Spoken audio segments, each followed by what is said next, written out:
പുലരിക്കായി മാറി മറയേണ്ടതോർത്ത്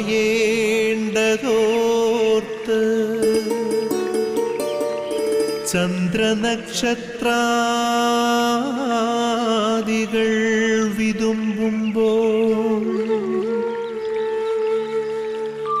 മാറ്റമില്ലാതെങ്ങും വിരാജിക്കും ദൈവമേ, അങ്ങയെ വാഴ്ത്തുന്നു ഞങ്ങൾ.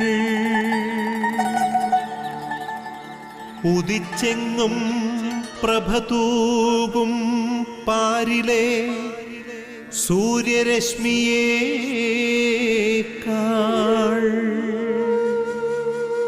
പ്രശോഭിച്ചെന്നും പ്രസാദമേകുന്ന ദൈവമേ, അങ്ങേ മഹിമാവെത്ര മനോജ്ഞം.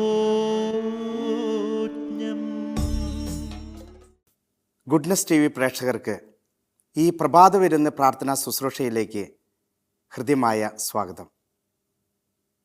ഈ പ്രഭാത വിരുന്ന് പ്രാർത്ഥനാ ശുശ്രൂഷ നമ്മളിന്ന് ആരംഭിക്കുമ്പോൾ ഈ പ്രഭാതത്തിൽ ദൈവം നൽകിയ എല്ലാ അനുഗ്രഹങ്ങളും ഓർത്തുകൊണ്ട് ദൈവത്തോട് നമുക്ക് നന്ദി പറയാം.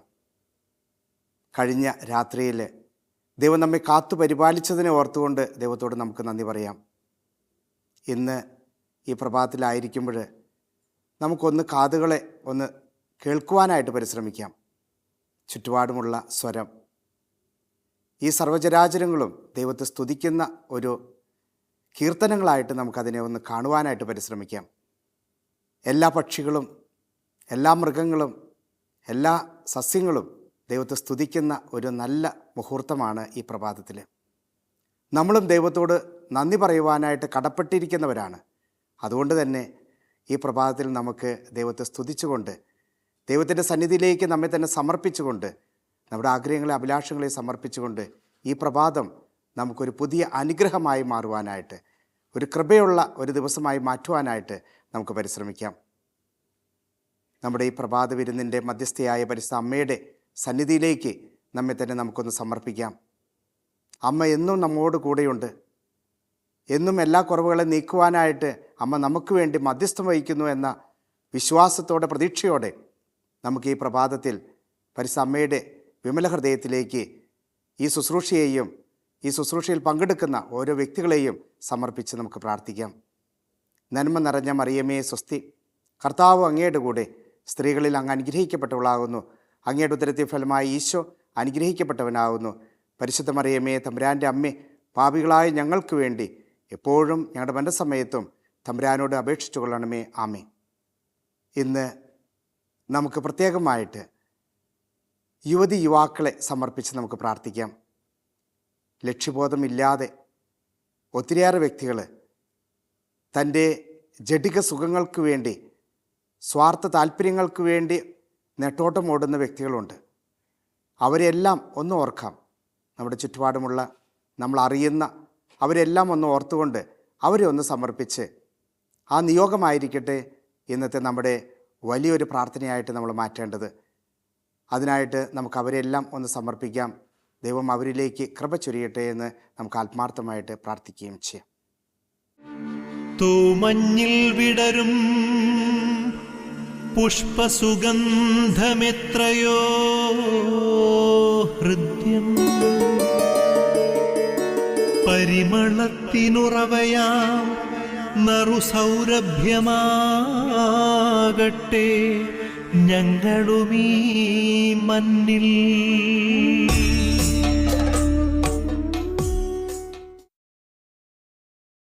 ഇന്നത്തെ സുവിശേഷത്തിലേക്ക് നമ്മൾ കടക്കുമ്പോൾ പരിശുദ്ധാത്മാവിൻ്റെ കൃപാവരം ലഭിക്കുവാനായിട്ട് നമുക്ക് ആദ്യമേ പ്രാർത്ഥിക്കാം. പരിശുദ്ധാത്മാവ് നിറയണം.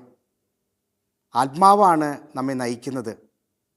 ആത്മാവിൻ്റെ പ്രേരണയനുസരിച്ചാണ് നമ്മൾ ഓരോരുത്തരും ജീവിക്കേണ്ടത് എന്ന് ബൈബിൾ സാക്ഷ്യപ്പെടുത്തുന്നുണ്ട്.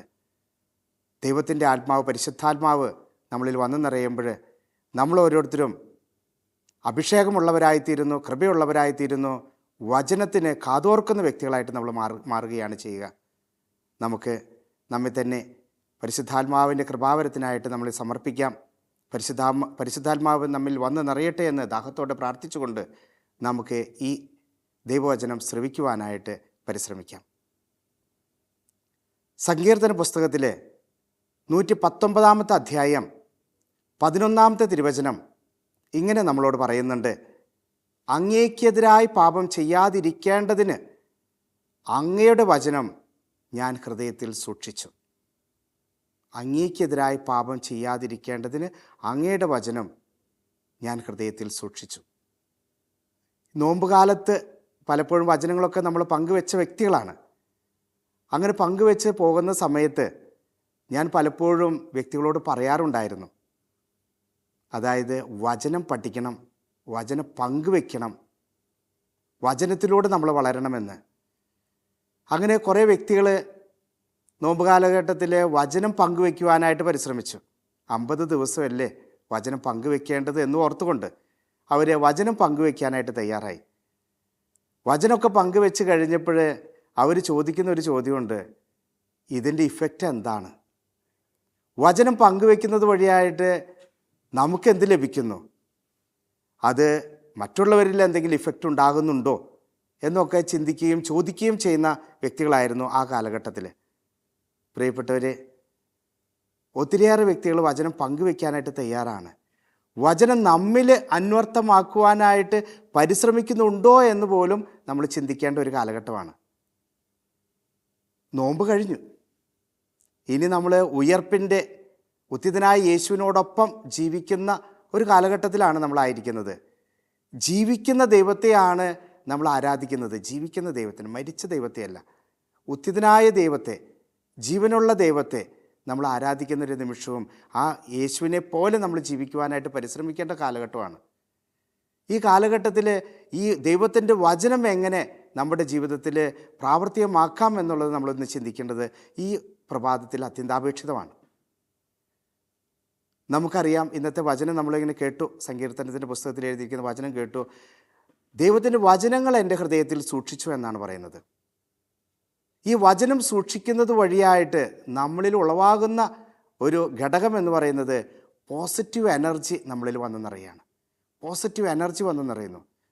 എന്നിൽ പോസിറ്റീവ് എനർജി ഉണ്ടെങ്കിൽ മാത്രമേ മറ്റുള്ളവർക്ക് പോസിറ്റീവ് എനർജി കൊടുക്കുവാനായിട്ട് എനിക്ക് സാധിക്കുകയുള്ളൂ. അപ്പോൾ നമ്മൾ ഉള്ളിൽ പലപ്പോഴും ഉള്ള ഒരവസ്ഥ എന്ന് പറയുന്നത് നെഗറ്റീവ് എനർജിയാണ്. ഈ നെഗറ്റീവ് എനർജി ഏതൊക്കെയാണ്? പേടി നമുക്കൊരു നെഗറ്റീവ് എനർജിയാണ്. ഭയം അല്ലെങ്കിൽ പേടി എന്ന് പറയുന്നതൊക്കെ, അല്ലെങ്കിൽ വിഷമം, ദുഃഖം, ആകുലത, ഇതൊക്കെ നമ്മുടെ നെഗറ്റീവ് എനർജികളാണ്. ഈ നെഗറ്റീവ് എനർജിയിൽ ഒരു ദിവസം നമുക്ക് മുന്നോട്ട് കൊണ്ടുപോകാൻ പറ്റില്ല. ഇന്ന് നിങ്ങളൊക്കെ ഈ എന്നെ കേൾക്കുന്ന ഈ നിമിഷത്തിൽ നെഗറ്റീവ് എനർജിയിലൊക്കെ ആയിരിക്കുന്ന വ്യക്തികളുണ്ടാകാം. തലേ ദിവസത്തെ കിടന്നുറങ്ങുന്നതിന് മുമ്പ് പലപ്പോഴും നമ്മൾ കുറേ ആകുലതപ്പെട്ട് അല്ലെങ്കിൽ വ്യാകുലപ്പെട്ട് നാളത്തെ ദിവസത്തെ ആലോചിച്ചൊക്കെ ഇരുന്ന വ്യക്തികളായിരിക്കാം. പക്ഷേ ഈ പ്രഭാതത്തിൽ വരുന്നതിൽ നമ്മൾ പങ്കെടുക്കുമ്പോൾ നമ്മൾ ഒരു കാര്യം മാത്രം ചിന്തിക്കുക: നെഗറ്റീവ് എനർജി കൊണ്ട് ഒരു ജീവിതവും വളർത്തിക്കൊണ്ടുവരാനായിട്ട് നമുക്ക് സാധിക്കില്ല. മറിച്ച് പോസിറ്റീവ് എനർജി നിറയണം. ഈ പോസിറ്റീവ് എനർജി നിറയാൻ വേണ്ടിയിട്ടാണ് എന്ത് വേണമെന്ന് പറയുന്നത്? വചനം നമ്മളിൽ നിറയ്ക്കണം. ദൈവിക വചനം, പോസിറ്റീവ് വചനം നമ്മളിൽ നിറയണം. എങ്കിൽ മാത്രമേ നമുക്കൊരു പവർ നമ്മുടെ ജീവിതത്തിൽ വരികയുള്ളൂ. ഈ പവറിലാണ് ഒരു ദിവസം നമ്മൾ നയിക്കേണ്ടത്. ഈ ദുഃഖങ്ങളും അല്ലെങ്കിൽ വിഷമങ്ങളൊക്കെ വരുമ്പോൾ അവിടെ സന്തോഷമുണ്ടാകണമെങ്കിൽ ദൈവത്തിൻ്റെ വചനങ്ങൾ നമ്മൾ പഠിച്ച വ്യക്തികളാണെങ്കിൽ ആ പോസിറ്റീവ് വചനങ്ങൾ നമ്മൾ ഓർക്കുവാനായിട്ടിടയാകും. അതുവഴിയായിട്ട് നമ്മുടെ ജീവിതത്തിൽ മാറ്റങ്ങൾ വരുത്തുവാനായിട്ട് നമുക്ക് സാധിക്കുന്നുള്ളതാണ്. ഈ പേടി, ഭയം ഇവയൊക്കെ മാറ്റി ധൈര്യം കൊണ്ടുവരുവാനായിട്ട് നമുക്ക് അവിടെ സാധിക്കുകയാണ് ചെയ്യുന്നത്. ധൈര്യം കൊണ്ടുവരാനായിട്ട് സാധിക്കണം. യേശു എന്നും പറയുന്നുണ്ടല്ലോ, ഭയപ്പെടേണ്ട, ഞാൻ നിൻ്റെ കൂടെയുണ്ട്, നീ ആകുലപ്പെടേണ്ട, ഞാൻ നിന്നോട് കൂടെയുണ്ട്. ഇത്തരത്തിലുള്ള വചനങ്ങൾ നമ്മളെ ധൈര്യപ്പെടുത്തുന്നതാണ്, നമുക്ക് സന്തോഷം നിറയ്ക്കുന്നതാണ്. എങ്കിൽ മാത്രമേ നമുക്ക് മുന്നോട്ട് കൊണ്ടുപോകാനായിട്ട് സാധിക്കുകയുള്ളൂ. ഒരു ദിവസം പോസിറ്റീവ് എനർജി കൊണ്ട് നിറയണം. ഏതൊക്കെ നെഗറ്റീവ് എനർജി നമ്മളിലേക്ക് കടന്നു വരുന്നുണ്ടോ അവിടെയൊക്കെ ഈ വചനമുണ്ടെങ്കിൽ അവിടെയൊക്കെ പോസിറ്റീവ് എനർജി വന്ന് നിറയുകയും നമ്മൾ എല്ലാ നിമിഷവും ഹൈപ്പറായിട്ട് നിൽക്കുവാനായിട്ട് സാധിക്കും, പവറോടുകൂടി നിൽക്കുവാനായിട്ട് സാധിക്കുന്നുള്ളതാണ്. രാത്രി ആകുമ്പോഴേക്കും പലപ്പോഴും നമ്മളൊക്കെ എക്സോസ്റ്റഡ് ആവുമെന്ന് പറയും. മടുത്തു, മതി എന്ന് പറയുന്ന ഒരു അവസ്ഥയിലേക്കൊക്കെ എത്തും. അധ്വാനിച്ചു മടുത്തുന്നൊക്കെ. അവിടെയൊക്കെ നമുക്കുണ്ടാകേണ്ടത് അധ്വാനിക്കുന്നവരും ഭാരം വഹിക്കുന്നവരുമായൊരു ദൈവത്തിൻ്റെ അടുക്കിലേക്ക് വരുവാനായിട്ടാണ് പറയുന്നത്. അവിടെയൊക്കെ ഒരു എനർജിയാണ് നമുക്ക് തരുന്നത്. ആ വചനങ്ങൾ നമുക്ക് എനർജി തരുന്നതാണ് നമ്മൾ പറയുക. അപ്പോൾ നമുക്ക് ഇന്നേ ദിവസം വചനം പഠിച്ചു കഴിഞ്ഞാൽ, വചനം നമ്മിലുണ്ടെങ്കിൽ പോസിറ്റീവ് എനർജി ഉണ്ടാകുന്നതാണ് പറയുന്നത്. രണ്ടാമതായിട്ട് നമുക്ക് വഴി കാണിക്കുന്ന ഒരു അവസ്ഥയാണ് വചനം നമ്മളിലുണ്ടെങ്കിൽ നമുക്കറിയാനായിട്ട് സാധിക്കുക. വഴി കാണിക്കും. ദൈവം നമ്മളോട് പറയും, മകനെ മകളെ ഇതാണ് വഴി, ഇതിലൂടെ പോവുക.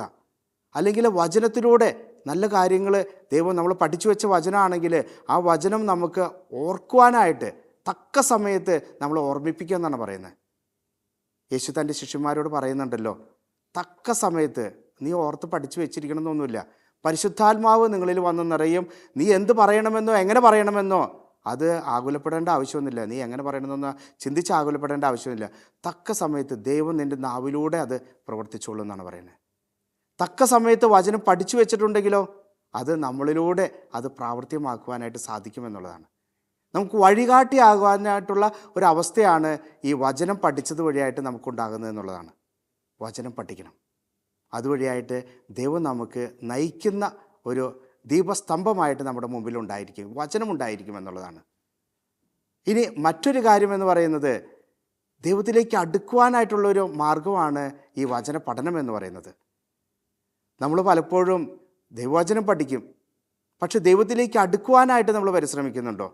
ദൈവത്തിലേക്ക് അടുക്കുവാനായിട്ട് പരിശ്രമിക്കുന്നുണ്ടെങ്കിൽ അതിൻ്റെ ഒരു ഉദാത്തമായ മാതൃകയാണ് നമ്മൾ പലപ്പോഴും ഈ വചനം വായിക്കുകയും കേൾക്കുകയും അത് മറ്റുള്ളവർക്ക് പകർന്നു കൊടുക്കുകയൊക്കെ ചെയ്യുന്നത് എന്ന് പറയുന്നത്.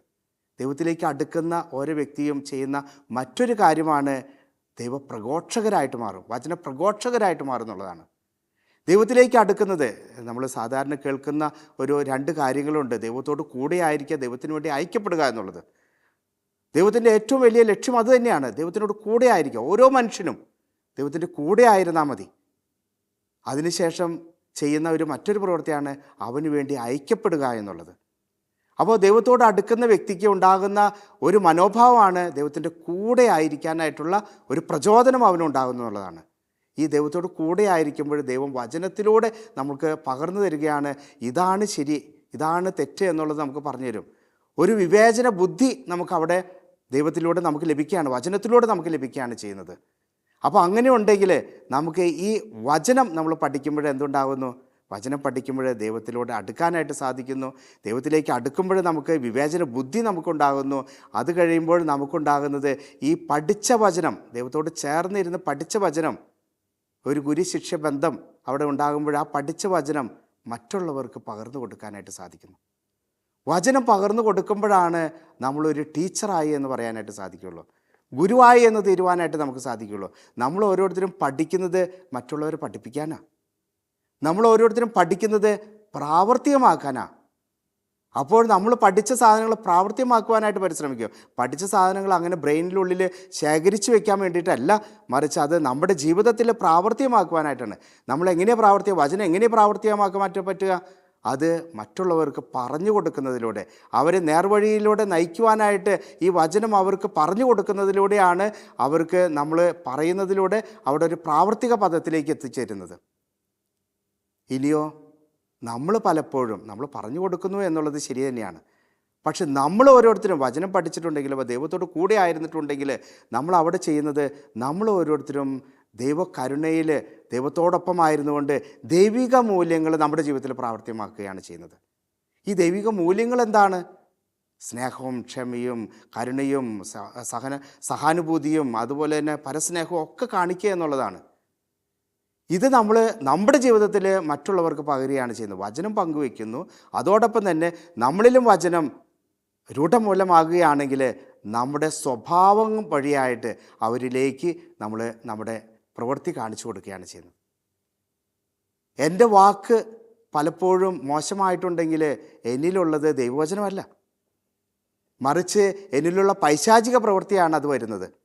എന്നിലുള്ള ദൈവവചനമാണെങ്കിലോ, എൻ്റെ മനസ്സിൽ മുഴുവൻ ദൈവിക ചിന്തയാണെങ്കിലോ, ദൈവവചനമാണെങ്കിലോ, എന്നിലൂടെ വരുന്നതെല്ലാം സ്നേഹത്തിൻ്റെ ഭാഷയായിരിക്കും, സമാധാനത്തിൻ്റെ ഭാഷയായിരിക്കും, ക്ഷമിക്കുന്നതിൻ്റെ ഭാഷയായിരിക്കും, സഹകരിക്കുന്നതിൻ്റെ ഭാഷയായിരിക്കും, കരുണയോടെ പെരുമാറുന്നതിൻ്റെ ഭാഷയായിരിക്കും അവിടെ വരിക. അവിടെയാണ് ദൈവവചനത്തിൻ്റെ ആ ഒരു ആവശ്യകത എന്ന് പറയുന്നത്. ദൈവമായിട്ട് ചേർന്നിരിക്കണം, ദൈവത്തിൻ്റെ വചനം നമ്മൾ പഠിക്കണം. അപ്പോൾ നമ്മൾ ഓരോരുത്തരും ദൈവമായി തീരുകയാണ് ചെയ്യുന്നത്, മറ്റൊരു ദൈവമായി തീരുകയാണ് ചെയ്യുന്നത്. നമുക്ക് ഓരോരുത്തർക്കും അതിനുവേണ്ടി പരിശ്രമിക്കണം. നമുക്ക് ദൈവത്തിൽ നിറയുവാനായിട്ട്, ആത്മീയതയിൽ വളരുവാനായിട്ട് നമുക്ക് സാധിക്കണം. അതുപോലെ തന്നെ ഇത്തരത്തിലുള്ള പ്രവൃത്തികൾ നമുക്ക് കൊണ്ടുവരാനായിട്ട് നമുക്ക് സാധിക്കണമെന്നുള്ളതാണ്. പ്രിയപ്പെട്ടവരെ, അത്യന്താപേക്ഷിതമായിട്ട് പറയുകയാണെങ്കിൽ ദൈവവചനം വന്നു നിറയുമ്പോൾ ഒരു പുതിയ സൃഷ്ടിയായി തീരുന്നു എന്നുള്ളതാണ്, ഒരു പുതിയ വ്യക്തിയായി തീരുന്നു എന്നുള്ളതാണ്. ഇന്ന് ഈ പ്രഭാതത്തിൽ നമ്മളൊരു പുതിയ വ്യക്തിയായിട്ട്, ഒരു പുതിയ ജീവനുള്ള വ്യക്തിയായിട്ട്, ഒരു പോസിറ്റീവ് എനർജിയോടുകൂടെ, ദൈവത്തിൻ്റെ മനോഭാവത്തോടുകൂടെ സ്നേഹിക്കാനായിട്ട്, കരുണ കാണിക്കുവാനായിട്ട്, ക്ഷമിക്കുവാനായിട്ടുള്ള ഒരു മനോഭാവത്തോടുകൂടെ ഇന്നത്തെ പ്രഭാതം നമുക്ക് ആരംഭിക്കുക എന്നുള്ളതാണ്. ഇന്ന് ആരെ കണ്ടാലും ദൈവമഹത്വം അവിടെ വെളിപ്പെടുത്തുന്ന ഒരു പ്രവൃത്തിയായിട്ട് നമ്മളിലൂടെ പ്രകടമാകട്ടെ. അതിനായിട്ട് ദൈവം നിങ്ങളെ ഓരോരുത്തരും അനുഗ്രഹിക്കട്ടെ എന്ന് ഈ പ്രഭാത വരുന്നതിൽ അച്ഛൻ ആഗ്രഹിക്കുകയാണ്. അതിനായിട്ട് ദൈവം നിങ്ങളെ ഓരോരുത്തരും അനുഗ്രഹിക്കട്ടെ, ആശീർവദിക്കട്ടെ. ആബാ പിതാവേ, സ്നേഹാഗ്നിയാൽ ജ്വലിക്കട്ടെ മക്കളാ ഞങ്ങളെല്ലാം.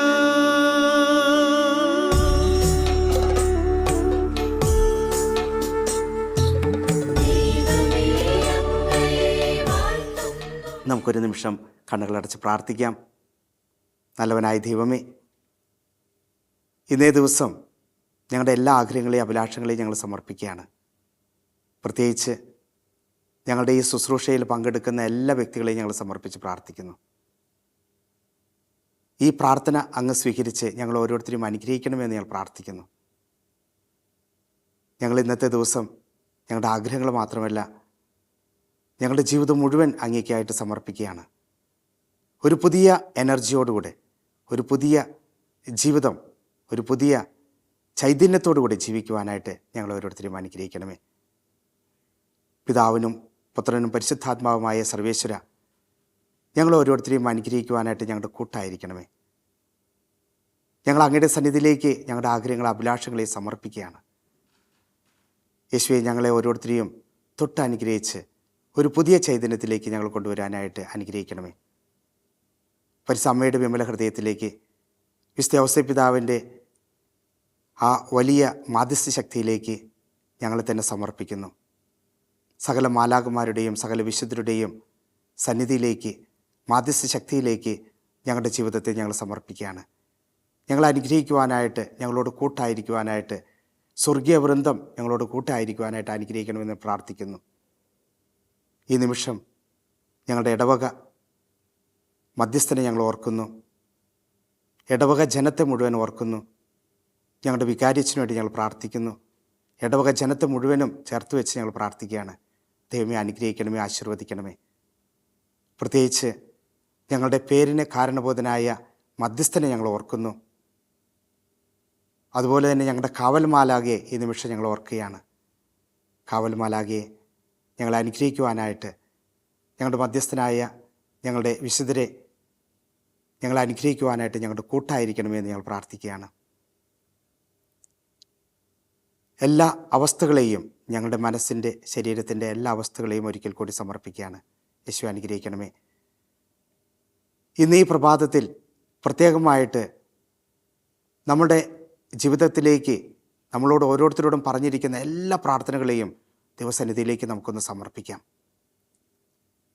പ്രത്യേകിച്ച് നമ്മുടെ മാതാപിതാക്കന്മാരെ, നമുക്ക് ജന്മം നൽകിയ കാണപ്പെട്ട ദൈവങ്ങളായ മാതാപിതാക്കന്മാരെ, ഭൂമിയിലുണ്ടായിരിക്കാം, ഭൂമിയിലില്ലാതിരിക്കാം, അവരെയൊക്കെ ഒന്ന് ഓർക്കാം, അവർക്ക് വേണ്ടി ഒന്ന് പ്രാർത്ഥിക്കാം.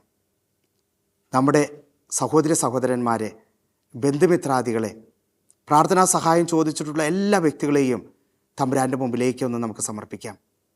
സ്വർഗീയ സന്നിധിയിലേക്ക്, സ്വർഗത്തിലേക്ക് നമുക്ക് അവരെ എല്ലാം സമർപ്പിച്ച് നമുക്കൊന്ന് പ്രാർത്ഥിക്കാം.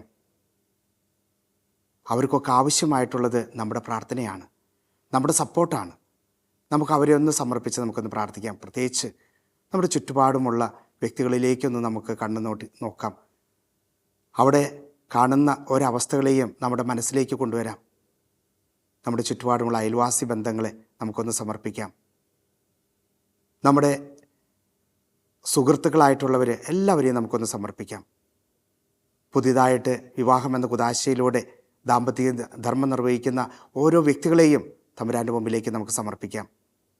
വിവാഹം കഴിക്കുവാനായിട്ട് ആഗ്രഹിച്ച് സാധിക്കാതെ പോയിട്ടുള്ള ഓരോ വ്യക്തികളെയും അവരുടെ ആഗ്രഹങ്ങളെയും തമ്പുരാൻ്റെ മുമ്പിലേക്ക് സമർപ്പിക്കാം.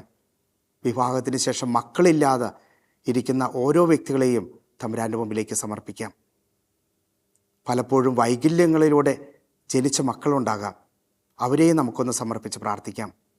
പഠിക്കാൻ പോകുന്ന മക്കളെ, അവരൊക്കെ ഓരോ അവസ്ഥയിലൂടെ പഠിച്ചു പോവുകയാണ്. കുഞ്ഞായിരിക്കാം. അപ്പോൾ അവർക്കൊക്കെ ചിലപ്പോഴൊക്കെ ലേണിംഗ് ഡിസബിലിറ്റി അല്ലെങ്കിൽ അതൊക്കെ പഠിക്കാനായിട്ടുള്ള ബുദ്ധിമുട്ടുകൾ നേരിടുന്ന വ്യക്തികളുണ്ടാകാം. പലപ്പോഴും അപകർഷതാബോധം അങ്ങനെയുള്ള അവസ്ഥകളിലൂടെ കടന്നു പോകുന്ന വ്യക്തികളുണ്ടാകാം. അവരെല്ലാവരെയും നമുക്ക് സമർപ്പിച്ച് പ്രാർത്ഥിക്കാം.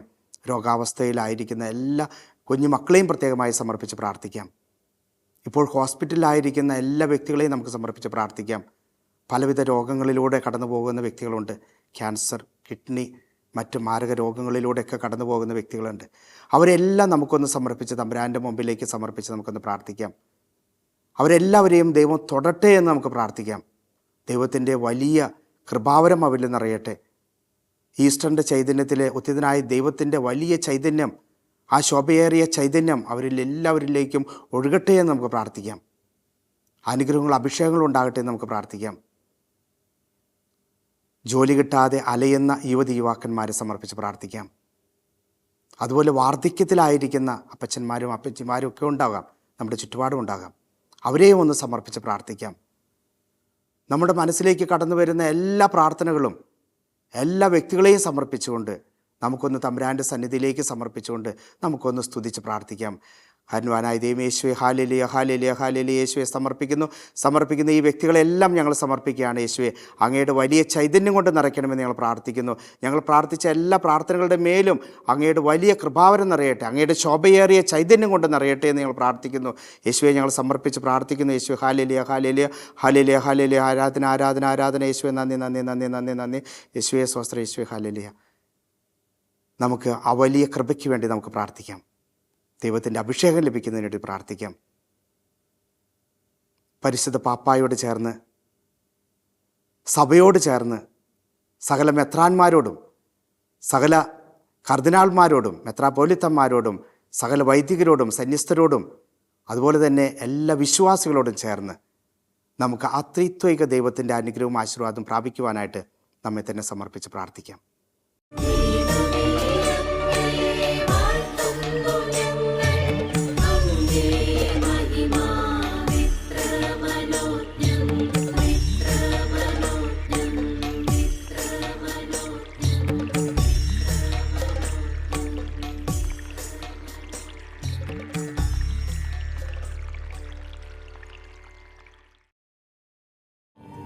വിലപിക്കും മക്കൾക്ക് തിരുവിലാവിൽ നിന്നും തിരുരക്തമൊഴുക്കുന്ന തിരുസ്നേഹമേ, അങ്ങേക്കാരാധന.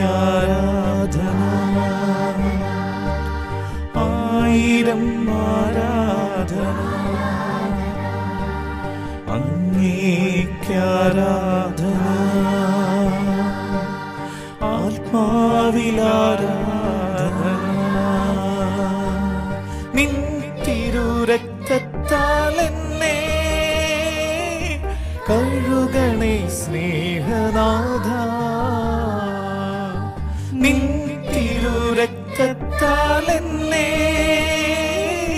കഴുകണേ സ്നേഹനാഥ.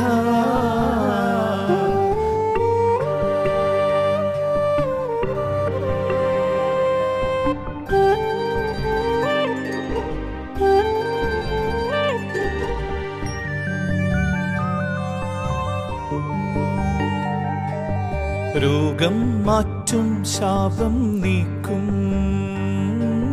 സൗഖ്യം പകരും തിരുരക്തം. രോഗം മാറ്റും, ശാപം നീക്കും, സൗഖ്യം പകരും തിരുരക്തം. കാരുണ്യ സ്രോതസ്സായി ഒഴുകും രക്തം, എന്നിൽ അത്ഭുതം തീർക്കും രക്തം. കാരുണ്യ സ്രോതസ്സായി ഒഴുകും രക്തം, രക്തം, എന്നിൽ അത്ഭുതം തീർക്കും രക്തം. വിലപിക്കും മക്കൾക്ക് തിരുവിലാവിൽ നിന്നും തിരുരക്തമൊഴുക്കുന്ന തിരുസ്നേഹമേ, നിൻ തിരുരക്തത്താൽ എന്നെ കഴുകണേ സ്നേഹനാഥ. നിൻ തിരുരക്തത്താൽ എന്നെ കഴുകണേ സ്നേഹനാഥ. അങ്ങേക്കാരാധന, ആയിരം ആരാധന. അങ്ങേക്കാരാധന, ആത്മാവിലാരാധന.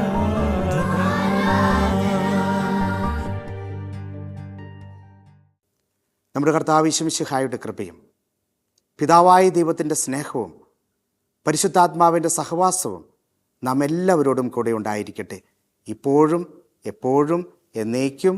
ആമേൻ. നമുക്ക് വേണ്ടി ഈ ദിവസങ്ങളിൽ ഈ ശുശ്രൂഷയിൽ പങ്കെടുക്കുന്ന എല്ലാ വ്യക്തികളെയും ഒരിക്കൽ കൂടി സമർപ്പിച്ച് പ്രാർത്ഥിക്കാം. പ്രത്യേകിച്ച് ഡിവൈൻ ധ്യാന കേന്ദ്രത്തെയും ഇതിൽ പ്രവർത്തിക്കുന്ന ഓരോ ശുശ്രൂഷകരെയും നമുക്ക് സമർപ്പിച്ച് പ്രാർത്ഥിക്കാം. മരിയ കൂടാരങ്ങളിൽ, വചന കൂടാരങ്ങളിൽ നമുക്ക് വേണ്ടി പ്രാർത്ഥിക്കുന്ന ഓരോ വ്യക്തികളെയും നമുക്ക് സമർപ്പിച്ച് പ്രാർത്ഥിക്കാം. ദൈവം അവർ ഓരോരുത്തരെയും അനുഗ്രഹിക്കട്ടെ എന്ന് നമുക്ക് പ്രാർത്ഥിക്കാം. നമ്മൾ ഓരോരുത്തരും അവർക്ക് വേണ്ടി പ്രാർത്ഥിക്കുവാൻ കടപ്പെട്ടിരിക്കുന്ന ദിവസമാണ്.